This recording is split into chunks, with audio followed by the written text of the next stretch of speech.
Hello YouTube, and welcome to the For You Gaming channel. Today we're going to be playing a game of Risk Global Domination here on the PC. I know a lot of people generally play the mobile version, but I believe this is aesthetically better than the mobile version. We're going to play local play against bots, and we're going to add ourselves as a player. Add a general. Let's make some hard ones here. A little bit harder than our usual. We want everything to be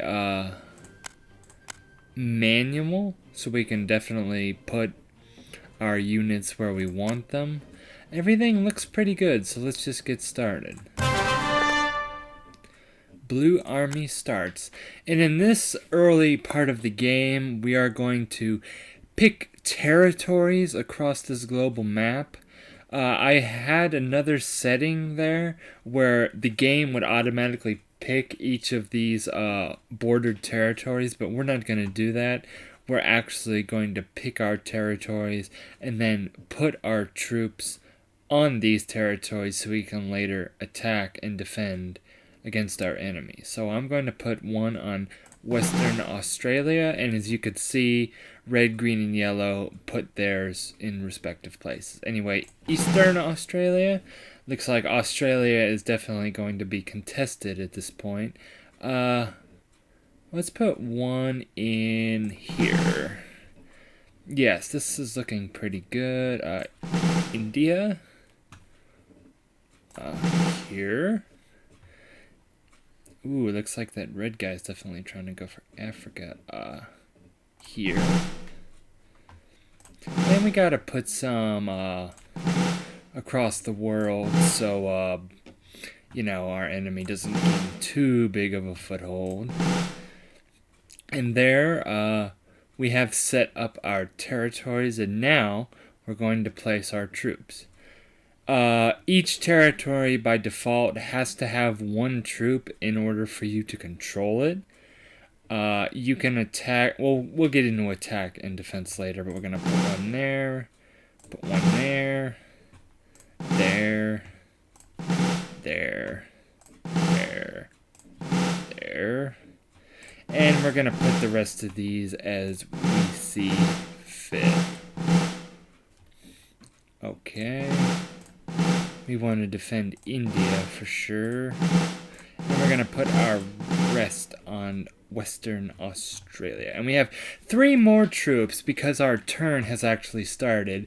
So when you play Risk, each of your territories counts towards a universal number, which if divided by 3 and rounded to the wholest number will actually determine how many of these little individual units you get.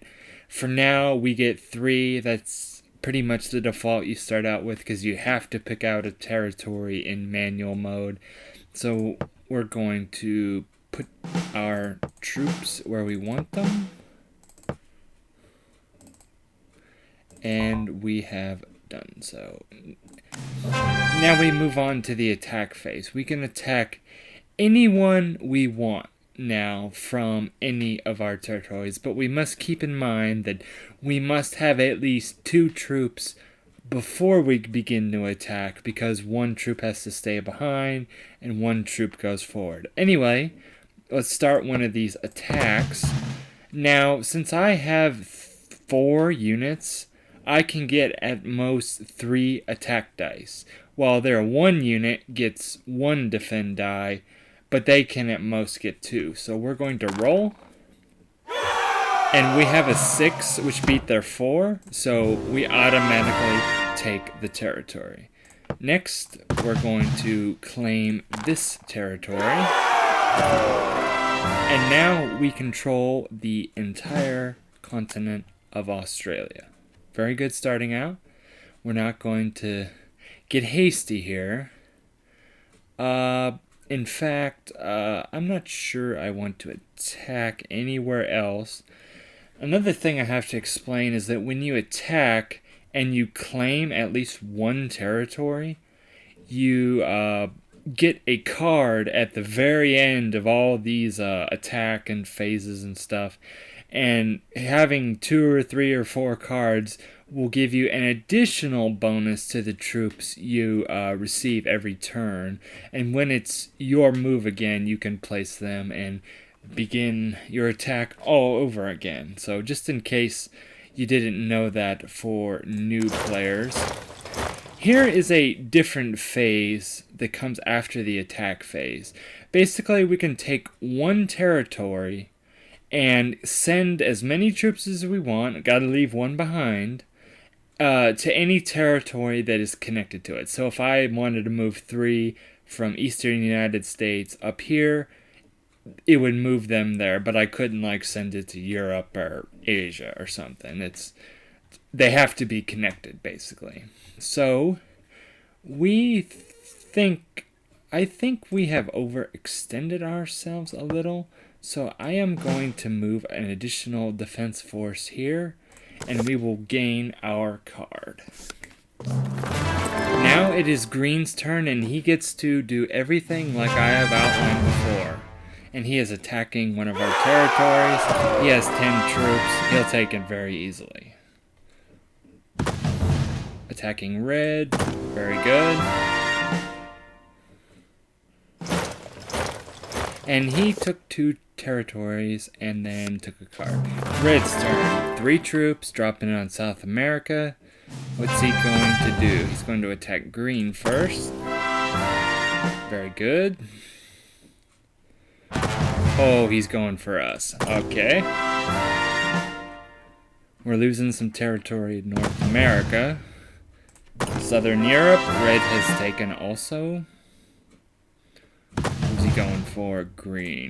Yeah, let's just start throwing green out of Asia, those greedy green people. Yellow, he gets to make his move, and he is going for Africa. Throwing all his troops into one basket. And looks like between South America and Africa, we're going to have ourselves quite a war. Okay, I'm going to take another South American country.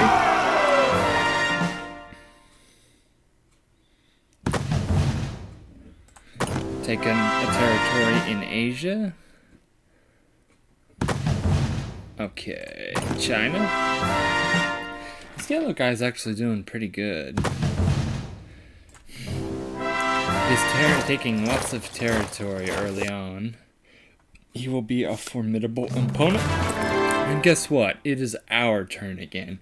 This time, because we have taken more territory, and we have taken all of Australia, which after our initial turn count for troops, we get an additional 2 added onto it. So we would have had 3 troops by the calculation of all our territories, but we gained 2 additional troops for this turn, as long as we control the whole of Australia.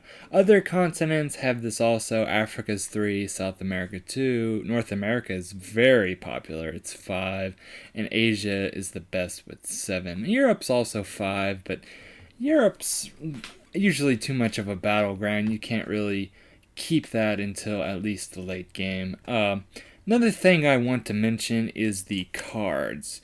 We have gained a card, as we have said last time, for taking Australia and gaining 2 territories. We can only gain 1 card if we take a territory, or however many territories we take. But once this builds up to 2, 3, 4 cards, we'll definitely get some enhanced troop bonus, which will add to our total new troops we will get added for that given turn. Anyway, we're going to place our troops. We need some fortification in North America, and we are definitely going to push up here through Asia. So, here we go. We took that very easily, but we're going to leave a couple behind just in case they decide to break through our Southeast Asia. Yellow looks like they're definitely going to be hitting people pretty hard, so we're going to swing for China.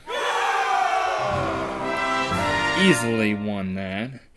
And I'm not sure I want to be too awful greedy in this early game. I mean, we have to keep our territory where we need it.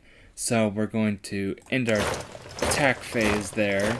I'm going to send the reinforcements to India, make this attacking this a little more intimidating.